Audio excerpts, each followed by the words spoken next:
오늘 함께 읽으신 본문의 말씀을 중심으로 기독교인의 정체성 시리즈 설교 두 번째, 우리는 하나님의 형상입니다 라고 하는 제목의 말씀으로 잠시 은혜를 나누고자 합니다.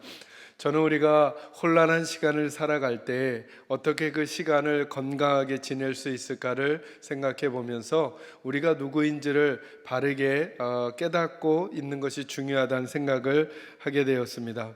가정의 부부가 생활하다가 부부가 좋은 시간을 보낼 때는 내가 누구인지를 지켜내는 게 그닥 어렵지 않습니다.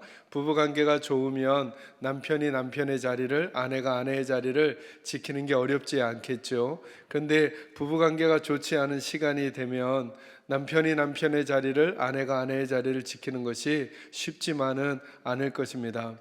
저희들이 요즘 개인적으로도 그렇고 공동체적으로도 또 국가적으로 그런 어려운 시간을 살아가고 있습니다.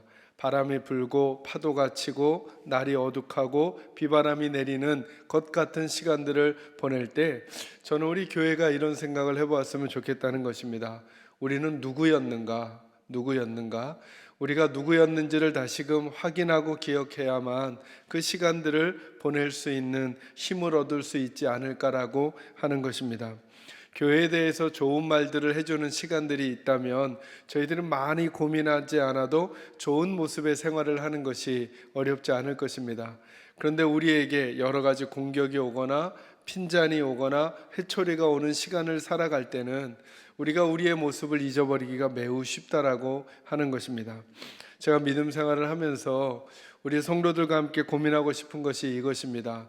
우리 언젠가 다 하나님 앞에 서게 될 텐데 그 시간들을 살아가는 동안에 모두가 다 따뜻한 날만을 살아가는 사람도 없을 것이고 모두 다 굳은 날만을 살아가는 사람들도 없을 텐데 따뜻한 날에는 하나님을 참 사랑하는 사람처럼 행동하다가 굳은 날에는 마치 하나님 사랑하지 않는 사람처럼 행동하는 그런 이율배반적인 모습들의 우리들이 아니라 날이 좋든 그렇지 아니하든, 그리고 내 형편이 그렇든 그렇지 않든, 내 마음이 그렇든 그렇지 아니하든 어느 자리에서도 하나님의 백성다움을 잘 지켜내다가 하나님 앞에 서는 저와 우리 식구들이 되면 얼마나 좋을까라고 하는 생각을 하게 되는 것입니다. 그래서 우리는 누구인지를 다시 한번 확인했으면 좋겠다라고 하는 것입니다. 그래서 지난주에는 저희들이 하나님의 피조물이다라고 하는 말씀을 여러분에게 알려드렸습니다. 그 첫 번째 강조가 피조물이라고 하는 것입니다. 그러니까 우리는 주인이 아닌 것이죠. 주인이 아닌 우리들이 해야 될 첫 번째 태도가 뭐냐 하면 어떤 상황과 형편도 우리가 마침표를 찍어서는 안 됩니다. 정말 잘 될 것 같다고 잘 된다라고 마침표를 찍거나 정말 안 될 것 같다고 안 된다고 마침표를 우리가 찍어서는 안 된다는 것입니다.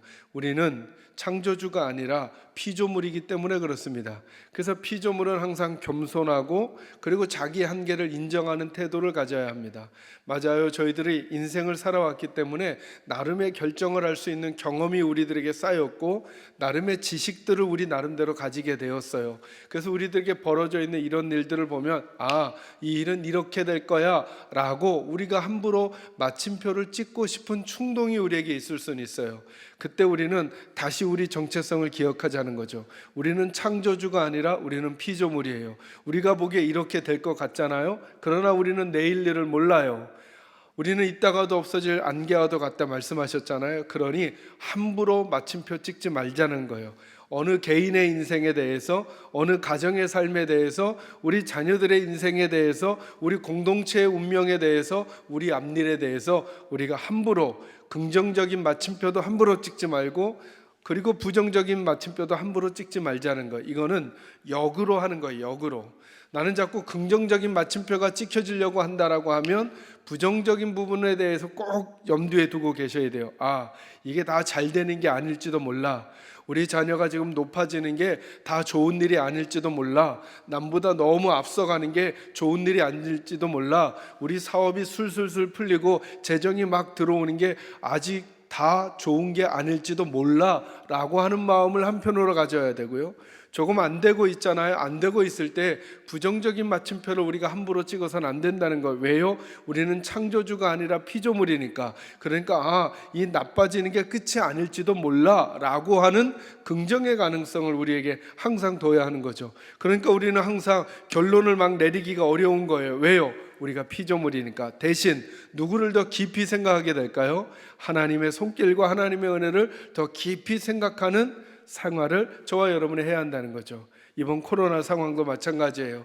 이것이 우리나라 경제에 혹은 교회에 혹은 우리 믿음의 삶에 어떤 영향을 미치게 될까라고 생각할 때 저와 여러분이 각자 보는 눈이 다를 거예요. 그때 마침표를 내가 보는 눈으로 찍지 말고, 그런데 그렇게 아닌 쪽으로 이끌어 가실지도 몰라 라고 하면서 그것의 권한이 하나님께 계시니까 하나님을 더 가까이 모시는 삶을 살아가는 저와 여러분이 되시기를 주의 이름으로 축원합니다.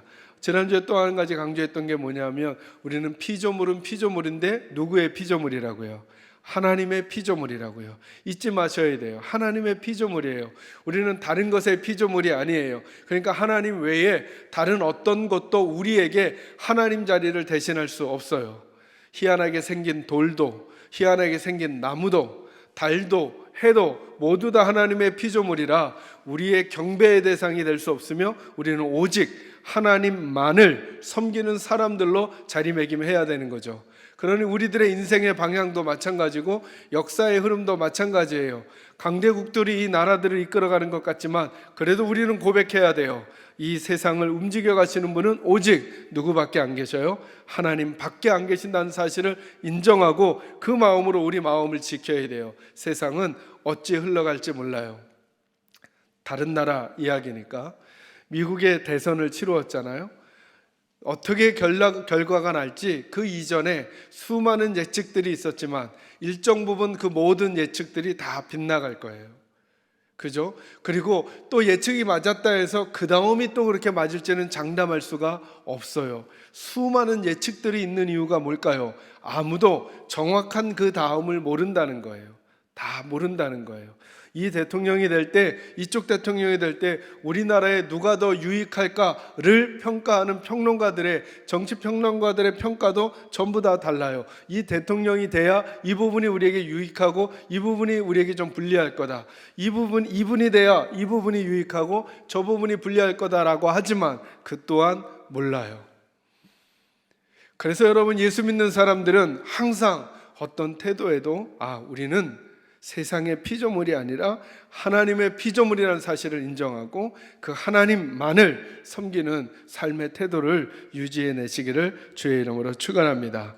오늘은 두 번째로 동일한 본문 말씀을 가지고 조금 더 다른 강조점에 대해서 말씀드리고 싶습니다. 이제 26절과 27절 말씀 같이 한번 읽어볼까요? 읽습니다. 시작.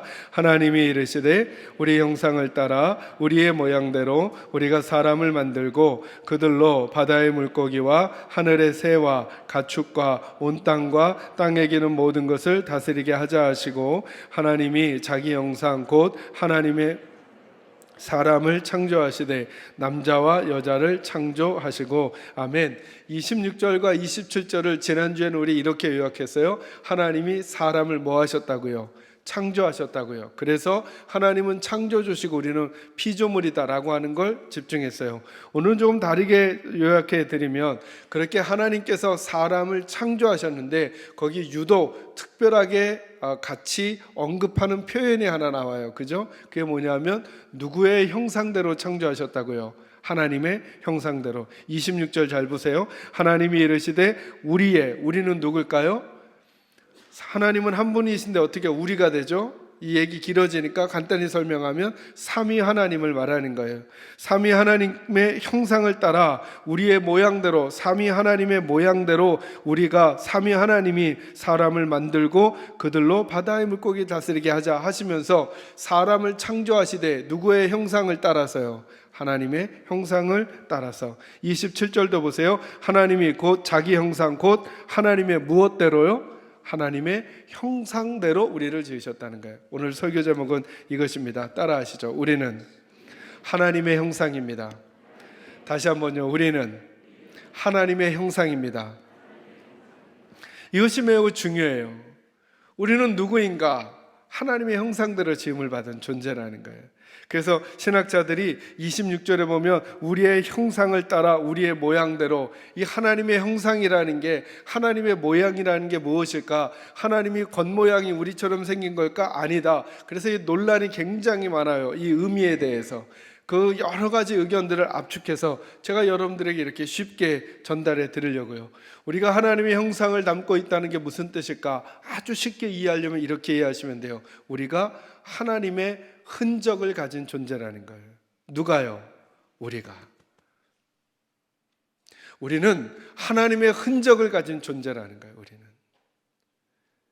그래서 하나님께서 우리들이 말하고 행동하고 어떤 태도를 취할 때 우리들로 하여금 말한 그 내용, 행동, 그리고 그 태도를 통해 하나님의 흔적이 흘러나가게 하신 거예요. 이게 우리란 말이에요. 우리. 좋은 날을 살든 안 좋은 날을 살든 우리는 늘 기억해야 돼요. 우리는 하나님의 형상이라는 것을. 그래서 너무 재밌잖아요. 여러분, 우리가 왜 인간이 왜 만물의 영장인가? 하나님과 성경을 통하지 않고는 그걸 설명할 수가 없어요. 왜 우리가 원숭이보다 나은 존재인가? 여러분, 어찌 설명할 수 있을까요? 맞아요. 우리가 원숭이보다 말을 더 잘하고 지능이 높고 어떤 것들을 더 잘 꾸밀 수 있는 그런 존재이니까 만물의 영장인가? 그럼 여러분, 거꾸로도 한번 생각해 볼까요? 원숭이는 우리들처럼 나쁘지 않잖아요. 원숭이는 우리들처럼 사악하지 않잖아요. 원숭이는 우리들처럼 어제 오늘 다르지 않잖아요. 원숭이는 우리들처럼 조직적으로 악을 행하지 않잖아요. 원숭이는 우리들처럼 조직적으로 다른 사람들을 말살하지 않잖아요. 우리 인류가 하는 악한 행동들을 봐보세요. 과연 누가 더 낫다고 그냥 자연적으로, 통계적으로, 분석적으로 하면 인류가 만물의 영장이라고 함부로 어떻게 얘기할 수 있겠어요?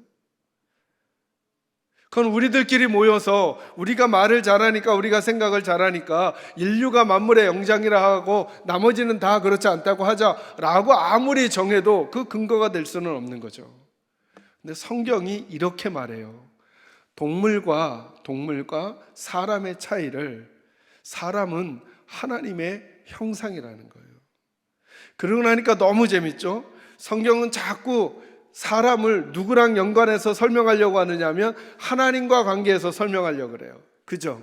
너희는 하나님의 형상을 닮았다. 그러니 땅의 것만 바라보지 말고 하나님과 연관해서 너희 인생을 살아라. 자꾸 우리 인생을 하나님하고 연결해 주려고 하는데, 세상 학문은 잘 보실래요? 세상은 자꾸 우리를 어디로 연결하려고 하느냐면 동물로 연결해 주려고 그래요. 아니, 우리 보고 동물이래요? 그리고 그 동물의 시작조차도 그 동물의 그 작은 세포들, 아주 우리가 잘 알지도 못하는 거기서부터 해서 우리가 이렇게 됐다고 설명해 주려고 그래요. 우리의 존재를. 근데 성경은 우리의 존재를 하나님하고 연결한단 말이죠. 하나님하고. 왜 예수 믿고 하나님을 섬기는 인생이 가장 가치 있고 고결한 인생을 살 수 있게 될 것인가를 성경이 말해주는 거예요. 우리를 하나님하고 자꾸 연결해야 된다는 거예요. 우리를 동물로 연결하는 게 아니라, 자꾸 우리를 동물로 연결하니까 여러분, 시대가 바뀌면 바뀔수록 여러분, 문화와 문명의 그림자가 있거든요. 그림자가. 인간다움과 인간의 자유를 더 인정해주고 더 개발해주니까 남자가 남자를 사랑하게 되고 여자가 여자를 사랑하고 같이 사는 걸 인정해줘야 되는 거예요. 심지어 어느 나라는 동물과도 관계 맺는 걸 인정해주는 나라들이 생겨요. 문화와 문명이 발달한다라고 하는 것의 그림자로요.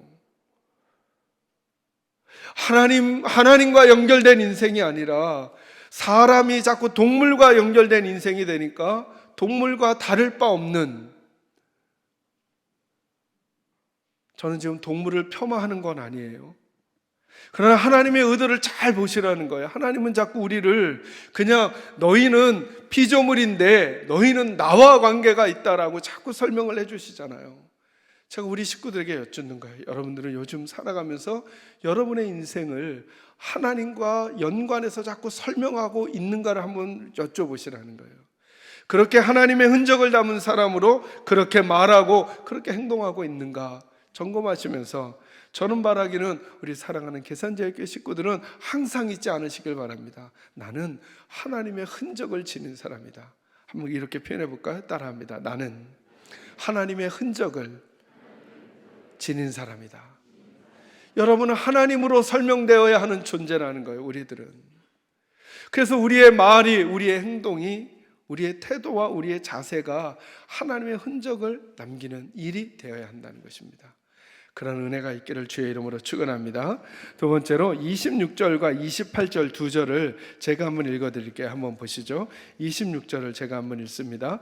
하나님이 이르시되 우리의 형상을 따라 우리의 모양대로 우리가 사람을 만들고 그들로 바다의 물고기와 하늘의 새와 가축과 온 땅과 땅에 기는 모든 것을 다스리게 하자 하시고 아멘. 그리고 28절 말씀 보세요. 하나님이 그들에게 복을 주시며 하나님이 그들에게 이르시되 생육하고 번성하여 땅에 충만하라. 땅을 정복하라. 바다의 물고기와 하늘의 새와 땅에 움직이는 모든 생물을 다스리라 하시니라. 아멘. 하나님께서 하나님의 형상을 따라 사람을 만드시고 26절 그리고 28절을 유심히 읽어보시면 목적을 가지신 게 하나 있죠. 그게 뭐죠? 세상을 뭐하라?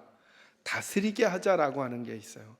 오늘 두 번째로 저와 여러분이 묵상하려고 하는 게 뭐냐면 우리는 목적을 지닌 존재라는 거예요. 우리는 가끔 제가 성도님들이나 아니면 전에 우리 부목사님한테도 그렇게 얘기를 들었어요. 아기를 잉태하셨다는 거예요. 목사님 어떻게 아기를 잉태하셨어요? 어쩌다가 생겼어요, 목사님. 네. 맞아요. 우리는 어쩌다가 애가 생겼다 그래요. 근데 하나님은 그렇잖아요. 하나님은 어떤 존재도 목적이 없는 존재는 없다는 거예요. 하나님은 나 이 세상에 왜 태어났지? 혹은 여러분이 다른 사람을 향해서 바라볼 때 넌 도대체 뭐 하려고 태어났니? 이렇게 함부로 말할 수 없는 게 뭐냐면 하나님은 인간을 만드실 때부터 처음부터 저희들에게 목적을 두셨어요. 목적을. 어쩌다가 우연히 생긴 존재는 없어요. 제가 제게 결혼 주례를 부탁하러 오거나 결혼한다고 인사하러 오는 그 젊은 커플들을 보면 가끔은 이제 한쪽은 예수를 믿는데 한쪽은 예수를 안 믿는 분들이 이렇게 오는 경우가 있어요. 그럼 제가 다른 얘기들 해주다가 꼭 이 얘기를 해주거든요. 여러분, 이 세상에 존재하는 것 중에 목적이 없거나 만든 이가 없는 게 아무것도 없어요. 여러분 생각해 보면, 여러분 지금 제가 이렇게 들고 있는 이 마이크를 제가 이렇게 설명한다고 여러분 가정해 보세요. 성도 여러분, 이 마이크가요 원래 이 강대상에 없었던 건데 어느 날부턴가 처음에는 안에 속 내용이 생기더니 그 다음엔 위에 커버가 생기고 그 다음엔 아래에 손잡이가 생기고 버튼이 생기고, 이게 사실은 교회가 사온 게 아니라 저절로 생긴 거예요. 제가 이렇게 설명하면 어떠시겠어요, 여러분? 믿으시겠어요? 또 여기 또 아멘 하는 분들이 가끔 계셔요. 믿으시겠어요, 이거? 못 믿으시죠. 그리고 말할 거예요. 아마 우리 목사님 약간 이상해지셨나? 제가 손에 차고 있는 이 시계가요, 이게 제가 산 게 아니라 이게 놀이터에 모래들이 어느 날 모여서 그 교사들이 모여서 이게 이 유리가 되고 그 철 성분들이 모여서 바늘침이 되고 그래서 이게 된 거예요. 이렇게 제가 설명하면 믿으시겠어요? 안 믿으시겠어요? 안 믿으시죠? 아니 믿지 말아야죠. 분명히 누군가 만든 사람이 있을까요? 있겠죠. 시계도 마이크도 강대상도 컵도. 이렇게 질문해 볼까요, 여러분? 마이크가 복잡해요? 저희가 복잡해요? 우리는 저절로 생겼을까요? 아니면 누군가 만들었을까요? 여러분, 이렇게 단순한 것조차도 우리 보면서 저건 절대로 저절로 못 생겨, 이런 생각이 당연히 드는데 어떻게 작은 말 한마디에도 가슴이 뛰었다가 가라앉았다가 흥분이 됐다가 기뻤다가 슬펐다가 소망이 생겼다가 낙심이 됐다가 하는 우리 존재가 저절로 어찌 하다가 생길 수 있겠냐고요. 그게 쉬워요? 마이크가 어찌 하다가 저절로 생긴 게 쉬워요? 근데 우리는 너무나 우리를 가볍게 생각한다는 거예요. 우리는 만드신 분이 계셔요. 그분이 누군지는 모를 수는 있겠죠. 그러나 충분히 가정 가능하죠. 누군가 우리를 만든 존재가 있겠구나. 그분이 우리는 하나님이심을 인정하고 사는 거예요. 또 하나, 여러분, 이런 물체를 만든 분은, 만드시는 분들은 꼭 하나 더 딸려오는 게 있어요. 그게 뭐냐면 매뉴얼이에요. 몇 볼트 건전지를 넣어야 할지, 어떻게 보관해야 할지, 빨간불이 들어오면 어떤 의미인지를 설명해주는 매뉴얼이 있어요. 그죠? 복잡한 물건일수록 복잡한 매뉴얼이 있어요. 컵은요, 매뉴얼이 있어요, 없어요? 있죠. 떨어뜨리면 깨집니다. 그죠? 우리에겐 매뉴얼이 없을까요? 우리에게 성경이라는 매뉴얼이 있는 거죠. 우리가 어떻게 만들어졌는지, 어떻게 유지되어 가야 하는지, 어떻게 목적 지어져야 하는지, 우리는 어떻게 태어났으면 어떻게 살 것이고, 어떻게 살아가야 하고, 어딜 향해 가고, 죽음 다음엔 어떻게 되는지를 우리의 매뉴얼에 담아 놓았어요. 하나님께서. 그래서 우리에게 그 목적을 가지고 우리가 살게 하는 거죠. 각자 개인의 구체적인 목적은 각자 개인의 삶의 상황에서 잡아가지만 큰 틀의 미션을 여기다 적어 놓으셨어요. 그게 뭐냐면 온 만물을 뭐 하라고요? 다스리라고요. 그러니까 여러분, 제가 우리 식구들에게 누누이 설명하잖아요. 예수를 잘 믿고 잘 살아가는 것은 교회 생활을 잘하는 것으로만 말할 수 없다고요. 저와 여러분이 생활하는 온 세상, 우리 가정, 나 개인의 인생, 직장 생활, 사회 속에서의 나의 역할, 동료들 안에서의 내 모습, 이게 다 저와 여러분이 하나님으로부터 받은 미션이란 말이에요. 이게 하나님의 형상을 가진 우리들이. 여기에 표현이 다스리다라고 하는 표현이 있잖아요. 이 표현이 약간 통치자의 개념 혹은 독재자의 개념이 있을 수 있어요. 여기 정복하다는 개념도 그런데요, 이건 사실 우리말 어감만 그런 거지 원래 좋은 어감으로, 성경적 어감으로 따지면 이 다스리란 말을 이렇게 바꾸시면 돼요. 잘 가꾸도록 하자, 이 뜻이에요. 잘 가꾸도록 하자.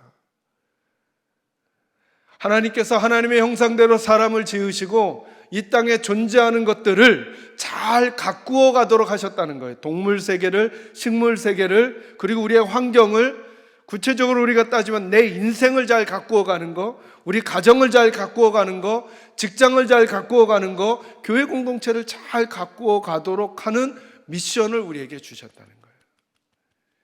이제 묻는 거 어렵지 않죠? 여러분은 여러분의 인생을 잘 가꾸셨습니까? 하나님의 형상을 가진 사람으로. 여러분은 여러분의 가정을 잘 가꾸셨습니까? 하나님의 형상을 가진 남편과 아내, 부모와 자녀로서. 여러분은 여러분의 직장을 잘 가꾸어 가셨습니까? 이게 우리에게 주셨던 미션이라는 거예요. 그리고 특별히 좋은 날이 아닌 흐린 날처럼 보이는 지금과 같은 시간을 살아가는 교회 공동체는, 그리고 우리 성도들은 이 질문을 더 많이 우리에게 해야 한다는 거예요. 우리는 지금 잘 가꾸어 가고 있는가? 여러분 31절 말씀 한번 볼까요? 본문의 31절 같이 읽습니다. 시작. 하나님이 지으신 그 모든 것을 보시니 보시기에 심히 좋았더라. 저녁이 되고 아침이 되니 이는 여섯째 날이니라. 아멘. 하나님이 지으신 그 모든 것을 보시니 보시기에 심히 뭐 했다고요? 좋았다, 이렇게 말씀하세요. 어렵지 않아요? 저와 여러분이 믿음 생활을 잘하고 있는가, 하나님의 백성으로 잘 살아가고 있는가, 이렇게 점검한다는 거죠. 하나님이 우리에게 잘 가꾸도록 허락해 주신 그 목적에 맞게 우리는 우리 인생을 살고 난 다음에 하나님이 우리 인생 보고 참 좋았어 라고 할 만한가요? 좀 우리가 하나님께 받은 미션에 따라 우리 가정을 우리가 잘 가꾸고 난 다음에 하나님이 보시기에 참 좋았어 할 만한가? 우리 자녀들의 모습은 하나님께서 우리에게 맡겨주신 그 이후에 우리가 잘 가꾸고 난 다음에 하나님 보시기에 참 좋았어 할 만한가? 우리 교회는 하나님이 맡겨주신 그 이후에 우리가 잘 가꾼 이후에 하나님 보시기에 참 좋았어 할 만한가를 묻는다면, 오늘 우리가 하나님의 형상을 가진, 하나님의 흔적을 가진 존재들로서 우리 역할을 어찌하고 있는지 점검할 수 있는 기준이 될 수 있고, 그것을 점검하면서 과연 내게서 좋은 흔적들이 흘러가는지를 우리가 다시금 자세를 바르게 할 수 있다고 하는 것입니다. 이 혼란한 시대에 교회는 어떤 태도를 가져야 할까? 우리 각자가 선택하는 선택이 다를 수는 있지만 이 질문 한번 해보는 것이죠. 우리는 요즘 이 시기에 하나님의 흔적을 지닌 성도 공동체로서 잘 세상을 가꾸려고 하고 있는가? 그리고 시간이 지난 이후에, 아니 지금 이 과정을 보시는 하나님 보시기에 참 좋았어 라고 할 만한가를 물으면서, 과한 것은 접고 미약한 것은 더 강하게 강조해 가면서 우리들의 바른 태도와 자세를 갖추어 가는 것이 예수 믿는 우리들의 모습이 아닌가 싶은 것입니다. 저는 여러분의 삶의 자리에서 이 고민들이 지혜로움으로 표현되어 여러분의 개인과 가정, 자녀들, 여러분의 삶을 잘 가꾸어가는 하나님의 목적을 이루어드리는 성도들이 꼭 되시기를 주의 이름으로 축원합니다. 한 가지만 더요. 그런데 잊지 말아야 한다는 거죠.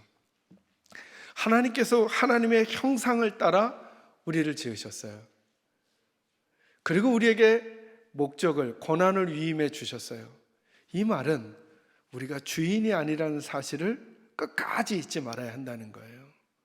원래 주인은 하나님이신데, 원래 다스림의 권한은 하나님께 있는 것인데, 그 하나님이 우리에게 맡겨주셨어요. 맡겨주셨으니까 맡은 자는 그것이 맡은 자의 것이 아니죠. 하나님의 것이죠. 그걸 맡고 있는 거예요. 그 첫 번째가 자녀. 자녀는 우리의 것이 아니죠. 자녀는 하나님의 것이죠. 하나님께서 우리에게 맡겨주셨어요. 그래서 여러분, 창세기의 말씀에도 그렇고 이렇게 말해요. 결혼하는 자녀들에 대해서 성경이 설명할 때 이렇게 말하죠. 남녀가 그 부모를 떠나 하나가 된대요. 왜 부모를 떠나는 건 줄 아세요? 부모의 것이 아니긴. 자녀는 누구의 것이니까? 하나님의 것이니까. 그래서 시편에 이렇게 설명하죠. 자녀는 하나님이 주신 기업이라고요. 하나님께서 맡겨주신 미션이라고요. 하나님께서 부모님을 믿고 맡기신 거예요. 너희들이라면 이 자녀들을 가장 좋아라고 하는 평가를 받도록 키워낼 수 있을 거라고 믿고 맡겨주신 거예요. 원래 이들은 하나님의 것인데.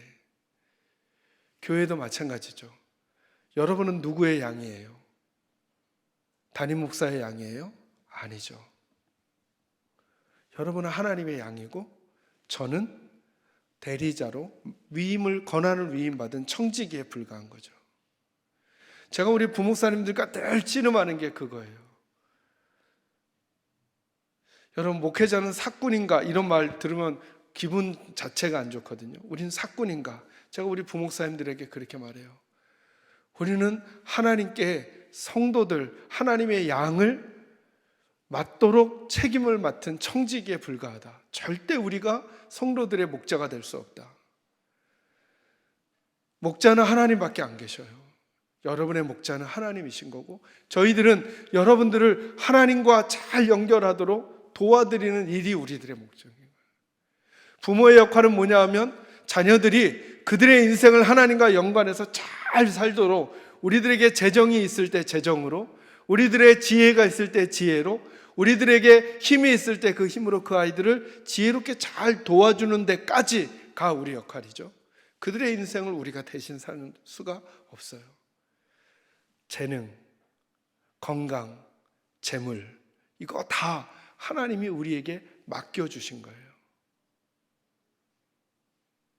이거의 주인은 원래 하나님이셨어요. 이 모든 것들의 특징이 뭐냐면, 조금만 있으면 다 우리들에게서 떠난다는 거예요. 자녀, 우리에게서 떠나요. 재능, 시간이 지나면 우리에게서 없어져요. 건강, 시간이 지나면 우리에게서 하나둘씩 사라져요. 물질 언젠가 우리에게서 사라져요. 저와 여러분이 할 일이 뭐냐면 우리가 맡고 있을 때 그때 잘 가꾸어 진짜 주인이신 하나님 보시기에 참 좋았어 라고 하는 평가를 받을 때까지만, 그리고 하나님이 그만 할 때까지만 정성껏 그것을 맡고 가꾸고 살아가는 일들이 우리가 가지고 있어야 될 태도라고 하는 거예요. 저는 우리 사랑하는 계산자교회 식구들이 그랬으면 좋겠어요. 여러분의 자녀는 하나님의 것이에요. 여러분의 건강은 하나님의 것이에요. 저와 여러분의 재능은 하나님의 것이에요. 우리가 가지고 있는 재정은 하나님의 것이에요. 그때까지, 우리에게 맡겨주셨을 때까지 지혜롭게 하나님 보시기에 좋았어 라고 하는 것에 아름답게 사용하고, 그리고 그 모든 권한을 하나님께 돌려드리는 시간이 왔을 때 저와 여러분이 그것을 다 내려놓고 하나님 앞에 설 수 있는 믿음의 사람들이 우리들 모두가 꼭 될 수 있기를 주의 이름으로 축원합니다. 이제 마지막으로 성경 한 구절만 읽겠습니다. 골로새서 1장 15절입니다.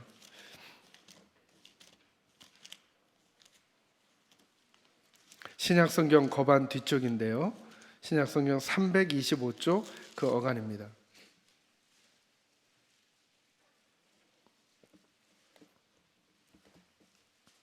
골로새서 1장 15절 같이 한번 읽을까요? 읽습니다. 시작. 그는 보이지 아니하는 하나님의 형상이시요 모든 피조물보다 먼저 나신 이시니. 아멘. 1장 15절은 예수님이 누군지를 우리에게 설명해 주는 구절이에요. 거기 보니까 그는 이렇게 말하죠. 그는 누굴까요? 예수님이죠. 예수님은 보이지 아니하는 뭐라고요? 하나님의 형상이라고요. 우리들은 하나님의, 정확히 말하면 우리는 하나님의 형상이 아니죠. 우리는 하나님의 형상을 따라 지음을 받은 존재인 거죠. 그 형상의 본질이 누구시냐면 예수님이라는 거예요. 근데 여러분, 저와 여러분의 이 하나님의 형상이 죄로 인해서 깨져버렸어요. 그래서 원래 우리들이 말하면, 우리들이 표정을 짓고 우리들이 행동하면 하나님의 흔적이 자연스럽게 흘러나가게 되어 있었는데 죄 때문에, 타락했기 때문에 이게 깨져버린 거예요, 형상이. 그래서 그 이후로는 우리가 말하잖아요. 말을 해도 하나님의 흔적이 흘러나가는 게 아니라 자꾸 깨어진 우리 인간의 말이 나가는 거예요. 다른 사람 아프게 하고 힘들게 하고 상처 주고 막 그렇게 되는 거예요. 그런데 구원이라고 하는 것을 설명하면 이렇게 설명할 수 있는 거죠. 깨어진 하나님의 형상을 뭐 해가는 과정일까요? 회복해가는 과정인 거예요. 말씀을 통해 예배하고 기도하면서 깨어진 하나님의 형상을 회복해가는 과정이에요. 근데 그 하나님의 형상의 본질이 누구시라고요? 예수님이시라고. 그러니까 하나님의 형상을 회복하는 가장 좋은 길은 누구냐 하면 예수님을 따라가는 거예요. 그래서 우리들의 소망이 이거죠. 예수님 깊이 묵상하면서 예수님을 닮아가려고 하는 거예요. 예수님이라면 어떻게 말씀하셨을까? 예수님이라면 어떻게 판단하셨을까? 예수님이라면 어떻게 선택하셨을까를 자꾸 여쭈면서 예수님과 가까이 있는 거죠. 그래서 다른 성경이 이해가 되는 거예요. 예수님은 우리의 포도나무가 되시고 우리는 그 가진 거예요. 절대 예수님은 떠나면 안 되는 거죠. 예수님은 길이고 진리고 생명이라, 갈 길을 모르는 자, 진리가 무엇인지 희미한 자, 생명이 없는 자는 예수님 놓치면 안 되는 거예요.